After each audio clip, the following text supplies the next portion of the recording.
Story शुरू करने से पहले मैं आप सबसे एक रिक्वेस्ट करना चाहता हूँ कि प्लीज मेरे चैनल को सब्सक्राइब करें, वीडियो पसंद आए तो वीडियो पे लाइक करें और जितना हो सके अपने फ्रेंड्स को शेयर करें। इससे मेरे चैनल को सपोर्ट और आपका प्यार मिलेगा, सो प्लीज कंसिडर इट।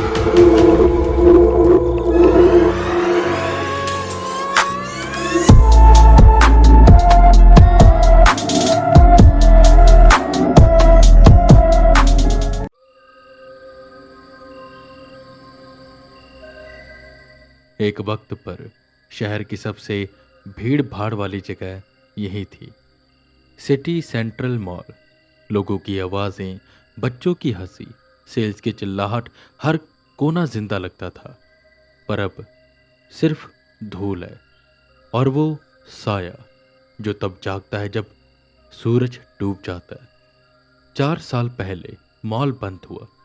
कहने को रेनोवेशन था, हकीकत ये थी लोग गायब होने लगे थे। पहले एक स्टोर मैनेजर, फिर एक गार्ड, और फिर सीसीटीवी में कुछ ऐसा दिखा जो अब तक कोई समझ नहीं पाया। एक शख्स जो ठीक रात को 3:07 पर दिखाई देता। जिसने देखा वो पागल हो गया, जिसने टटोला लौटकर कभी वापस नहीं आया। पुरानी सी इमारत के बाहर चारों तरफ अंधेरा फैला हुआ था। टूटी फूटी दीवारों पर पुराने पोस्टर लटक रहे थे। हवा तेज थी, लोहे का शटर हल्का हल्का हिल रहा था। एक आदमी करीबन 50 साल का, काले कोट पैंट में और आंखों में उसकी चिंता थी, मॉल के गेट के पास खड़ा था। उसके पास एक पुरानी सी चाबी थी और मोबाइल पर वो बार बार टाइम देख रहा था, जैसे ये देखना चाह रहा हो कि ज्यादा देर ना हो जाए और जिसका वो इंतजार कर रहा है वो जल्दी से आ जाए। तभी उसे दूर से रोशनी आती हुई दिखाई देती है और एक आवाज। वो रोशनी धीरे धीरे उस शख्स के पास आती है। एक काले रंग की हार्ले डेविडसन बाइक। उसकी हेडलाइट सीधे उस आदमी के चेहरे पर पड़ी। बाइक रुकी। राइडर हेलमेट उतारता है। वो था अविनाश, 26 साल का, स्मार्ट फिट, चेहरे पर हल्की दाढ़ी, आंखों में एक अजीब सी ठंडी गहराई। फाइनली तुम आ गए, इतना लेट। मैं कब से यहां पर खड़ा हूं, तुम्हारा इंतजार कर रहा हूं। वो आदमी अविनाश के पास आते हुए कहता है। अविनाश बाइक से उतरता है और यहां वहां देखते हुए पूछता है, आ तो गया ना? तो ये है वो मॉल? जिस पर अपनी मुंडी हिला वो आदमी बोला, हाँ, सिटी सेंट्रल मॉल। एक टाइम पर यहां का सबसे बड़ा मॉल था, पर अब देखो खंडर है। जो भी इसके अंदर है उसे बाहर निकाल दो और मुंह मांगे पैसे लो। ये मॉल मुझे दोबारा खोलना है, पर साला इसके अंदर कुछ है, कुछ ऐसा जो होना ही नहीं चाहिए। कहां से आया कुछ नहीं पता, पर अब इसे जाना होगा। अविनाश मॉल की तरफ देखता है। ऐसा लग रहा था कि टूटी खिड़कियों से कोई उसे देख रहा है। कोई है जो झांक रहा है, जो बाकियों को दिखता नहीं, पर अविनाश उसे देख सकता है और उसे बाहर निकालना उसका काम है। वो अपनी जैकेट की जेब से एक छोटा सा कॉम्पास डिवाइस निकालता है। उसमें लाल रंग की रोशनी बार बार टिमटिमा रही थी। अविनाश ने आसमान की ओर देखा और कहा, ये रात थोड़ी लंबी होगी। वैसे इस मॉल की कहानी सब जानते हैं, तो आप भोले मत बनिए कि आपको नहीं पता वो आत्मा कहां से आई, किसकी आत्मा है। जानते आप सब कुछ है, पर कोई बात नहीं, मैं हूं ना, निकाल दूंगा। आप चाहिए बेफिक्र, और हाँ, पैसे तैयार रखिएगा। अविनाश के चेहरे पर हल्की सी मुस्कान आई, पर वही वो मॉल का मालिक बिल्कुल सुन्न रह गया। उस मॉल के मालिक ने अविनाश को चाबी दी और अपनी गाड़ी में बैठकर वहां से चला गया। अविनाश उस मॉल का गेट खोलता है और गेट के खुलते एक ठंडी बासी हवा का झोंका अविनाश के चेहरे से टकराता है। अंदर गुप्त अंधेरा था। पुरानी टूटी टाइल्स, टूटी हुई मैनिक्विन्स और अधजली बोर्डिंग्स जमीन पर गिरी हुई थी। हर तरफ धूल और सड़न की गंध। ये जगह सांस ले रही है अभी भी। यहां वहां देख, अविनाश ने खुद से कहा और आगे बढ़ा। वो मेन हॉल की तरफ बढ़ता है। दीवारों पर खून के पुराने निशान थे, जैसे किसी को यहां घसीटा गया हो। एक दुकान के टूटे हुए गिलासों के पीछे कुछ पड़ा था, कपड़े, फटा हुआ सिक्योरिटी का बैज और एक रुकी हुई घड़ी। अविनाश जमीन पर एक घुटना टिका उस घड़ी को उठाता है और देखता है ये घड़ी 3:07 पर रुकी है। सवाल ये है कि AM या PM। वो जैसे घड़ी की ओर देख रहा था, अचानक मॉल के सेकंड फ्लोर से एक आवाज आती है, जैसे कोई भाग कर गया हो। अविनाश फ्लैशलाइट घुमाकर ऊपर की ओर देखता है, कोई नहीं था। लेकिन अचानक टेम्परेचर गिरने लगा, उसकी सांसें अब दिखाई देने लगी। अविनाश हवा में फूंकता है, एक फॉग सा निकलता है। कोल्ड स्पॉट, कोई यहां था और अब भी है, वो खुद से कहता है। अविनाश अपने बैग से एक डिवाइस निकालता है, इलेक्ट्रोमैग्नेटिक डिवाइस। उसकी निडल तेजी से घूमने लग जाती है। फिर उसे दिखाई देता है एक पुरानी वॉल पेंटिंग जिस पर बच्चों की ड्राइंग बनी हुई थी, लेकिन किसी ने उन पर काले रंग के वल्चर्स और खून के सिंबल बनाए हुए थे। अविनाश उस पेंटिंग को गौर से देखता है और कहता है, किसी ने बच्चे को यहां लॉक किया था? नहीं, कुछ और है ये, किसी रिचुअल जैसा। नहीं नहीं नहीं, रिचुअल भी नहीं है, शायद इस पेंटिंग को बिगाड़ा गया है। तभी हॉलवे से फिर वही शैडो, बिल्कुल ह्यूमन साइज की, 1 सेकंड के लिए दिखती है, फिर गायब हो जाती है। अविनाश उस दिशा की ओर देखता है और चिल्लाते हुए कहता है, देख रहे हो मुझे, है ना? पर तुम्हें शायद ये नहीं पता कि मैं भी तुम्हें देख सकता हूं, और मैं आया हूं तुम्हें बाहर निकालने, किसी भी हालत में। अविनाश धीरे धीरे एक टूटे हुए आयरन डोर की ओर बढ़ रहा था। दीवारों पर सीलन थी, हर कदम के साथ ध्वनि तेज होती जा रही थी, जैसे कोई किसी से कुछ कह रहा हो पर भाषा समझ नहीं आती। वो एक छोटी सी यूटिलिटी रूम में पहुंचता है।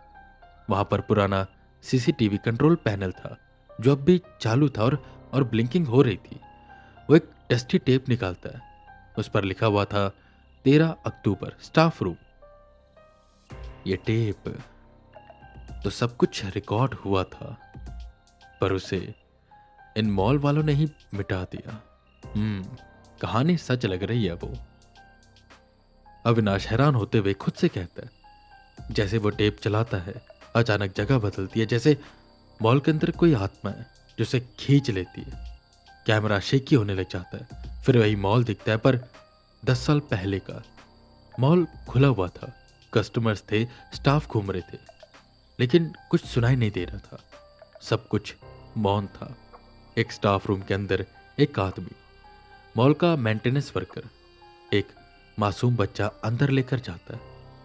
वो बच्चा डर रहा था। अविनाश कुछ कर नहीं सकता था, वो बस देख सकता था। कुछ देर बाद वो आदमी वहीं पे पड़ा है, दीवारों पर खून है और एक कॉर्नर में खड़ी है वो बच्ची, लेकिन अब उसकी आंखें सफेद है। उसके आसपास काले पंख बने लग रहे थे, जैसे उसकी आत्मा अब इंसानी नहीं रही। वो बच्ची अविनाश की ओर देखती है और धीरे से कहती है, मैं रोई थी, किसी ने नहीं सुना। मैं चिल्लाई थी, मेरी किसी ने भी मदद नहीं की। अविनाश को लग रहा था कि उसे मदद की जरूरत है।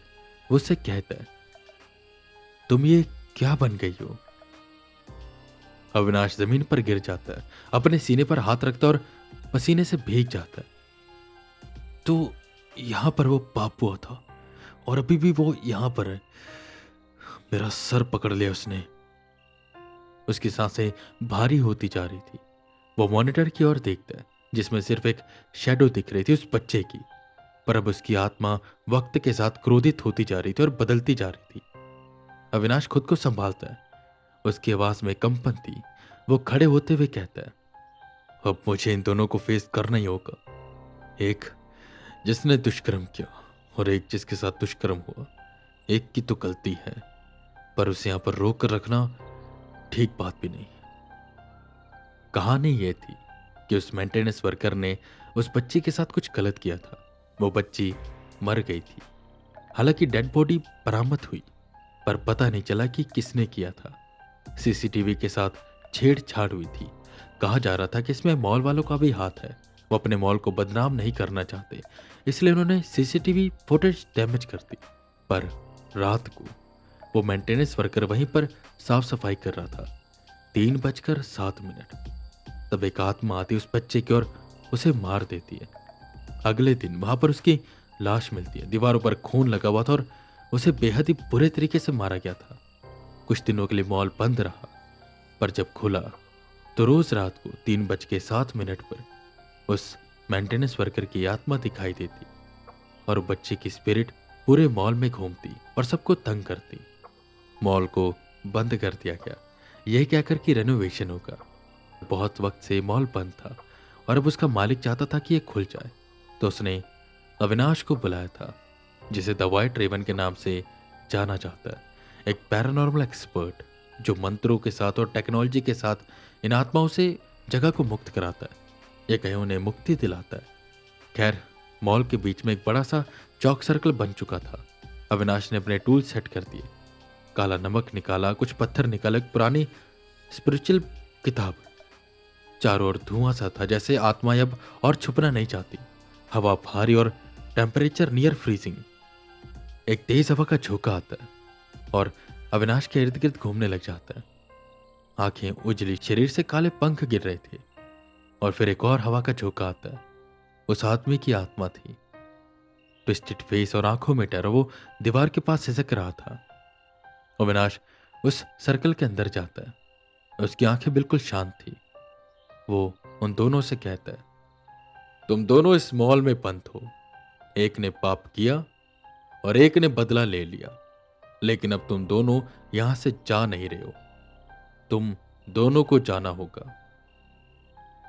जिस पर उस बच्चे की आत्मा कहती है, मैं उसे बार बार मारती हूं, रोज हर रात, और मारती रहूंगी। वो मेंटेनेंस वर्कर माफी मांगता और कहता है, मुझे माफ कर दो, मैं फंस चुका हूं यहां पर। मैं मानता हूं मेरे से गलती होगी, मुझे माफ कर दो। अविनाश थोड़ा सा शांत होते हैं, पर सैवेज होकर जवाब देते हैं, तुम दोनों को मोक्ष चाहिए तो मैं तुम्हें मोक्ष दूंगा। अविनाश मंत्र पढ़ना शुरू करता है, जिससे वो दोनों आत्माएं बंधने से लग जाती। कुछ कर नहीं पाती, फ्रीज सी हो जाती। जो फ्लैशलाइट थी वो फ्लिकर होने लग जाती। मॉल जैसे हिलने से लग जाता है। तभी अविनाश गुर्राता है, तुम दोनों को मैं कैद कर रहा हूं और तुम दोनों को मैं मुक्ति दिला दूंगा, पर शर्त है, एक दिन तुम्हें मेरे साथ रहना पड़ेगा और मेरी बकवास बातें सुननी पड़ेंगी। तैयार हो ना? अविनाश के सामने 2 बोतलें पड़ी थी। वो कुछ बतबता उन दोनों बोतल की तरफ हाथ करता है और वो दोनों आत्माएं धुएं में बदलकर उस बोतल के अंदर चली जाती। अविनाश उस बोतल को बंद करता है और गोले को मिटा देता है। अचानक सब कुछ शांत हो जाता है। पूरे मॉल में एकदम शांति। अविनाश घुटने पर आ गया, थोड़ा थका हुआ था लेकिन मुस्कुराता है। Case closed. सुबह लाइट धीरे धीरे फैल रही थी। मॉल के बाहर वही आदमी खड़ा था, शायद सुबह ही आ गया था और अविनाश का ही इंतजार कर रहा था। अविनाश दरवाजा खोलकर बाहर निकलता है। थका हुआ था पर चेहरे पर मुस्कान थी। वो आदमी आके मॉल का मालिक अविनाश के पास आता और पूछता है, क्या हुआ, सब कुछ ठीक हो गया ना? जिस पर अविनाश अपने हारले पर बैठते हुए कहता है, तुम्हें मॉल खोलना है ना, जाओ खोल लो, तुम भी क्या याद रखोगे। अच्छा मेरे पैसे तो दो, मैं जाऊं यहां से। तब उसके बैग में 2 आत्माएं भी थी। वो अपनी बाइक की चाबी घुमाता है और निकल जाता है। खैर, अगली रात को वो एक पुराने से रेलवे स्टेशन पर जाता है। अपनी जेब से वो टिकट निकालता है। एक ट्रेन आती है। वो अपने साथ वो दोनों जार भी लेकर आया था। उन दोनों जार को खोलता है, उसमें से धुआं बाहर आता है। एक उस बच्चे की आत्मा और एक उस आदमी की। वो दोनों ट्रेन पर चढ़ जाते हैं और ट्रेन वहां से रवाना हो जाती है। अविनाश तभी पलटता है और कहता है, भूत की कहानियां सुनते हो? अच्छा है, मैं उन भूत की कहानियों का फुल स्टॉप हूं। Avinash, the White Raven. I hope आपको आज का एपिसोड पसंद आया होगा। ये एक एक्सपेरिमेंट एपिसोड है एंड टू बी ऑनेस्ट मैंने इसकी स्क्रिप्ट नहीं लिखी है। आई नो आप लोग बिल्कुल हैरान हो रहे होगे कि ऐसा कैसे हो सकता है। तो बस मेरे पास कॉन्सेप्ट रेडी था एंड हो सकता है आपको लग भी रहा होगा कहीं स्टोरी इधर उधर हिल सी रही है। और ये मेरे लिए एक चैलेंज था। मैंने सोचा था कि मैं देखूं क्या मैं बिना स्क्रिप्ट के कोई कहानी कर पाऊंगा। एंड मुझे बहुत खुशी है कि शायद मैंने कहानी कर भी दी है। थोड़ा ऊपर नीचे हो सकता है पर ये एक्सपेरिमेंटल एपिसोड। देखो, मैंने अविनाश को थोड़ा टाइमलाइन में आगे कर दिया। अब उसके पास पावर्स भी हैं एंड उसने बहुत सी चीज़ें सीखी और वह प्रॉपर पैरानॉर्मल एक्सपर्ट है, सैवेज है। एंड अब उसको ऐसे काम मिलते हैं जहाँ पर स्पिरिट्स होती हैं, वो उनको मुक्त करेगा। एंड बताना कैसा लग रहा है। अगर पसंद आ रहा है तो हम यहीं से कहानी को शुरू करेंगे। अच्छे अच्छे मिशंस लाएंगे जिसमें आपको मज़ा आएगा। पर अगर आप चाहते हैं कि अविनाश अभी ग्रो ही करे, लाइक जैसे पिछले एपिसोड में मैंने उसको छोड़ा था, धीरे धीरे प्लॉट आगे बढ़ता रहे, तो वैसे भी कर सकते हैं। इसलिए एक्सपेरिमेंटल एपिसोड है। बताना ज़रूर। आईडी है एक कहानीकार, लिंक आपको डिस्क्रिप्शन में मिल जाएगा। एंड उसी के साथ मैं वेट करूँगा और जैसा आपका रिस्पॉन्स रहेगा उसी हिसाब से train to another world continue होगी। खैर, आई होप आपको एपिसोड पसंद आया होगा। शो को रेटिंग ज़रूर दें। एंड मैं भी के रावत फिर मिलूंगा आपको अगले एपिसोड के साथ। तब तक के लिए बने रहे हमारे साथ और सुनते रहिए हॉरर टेल।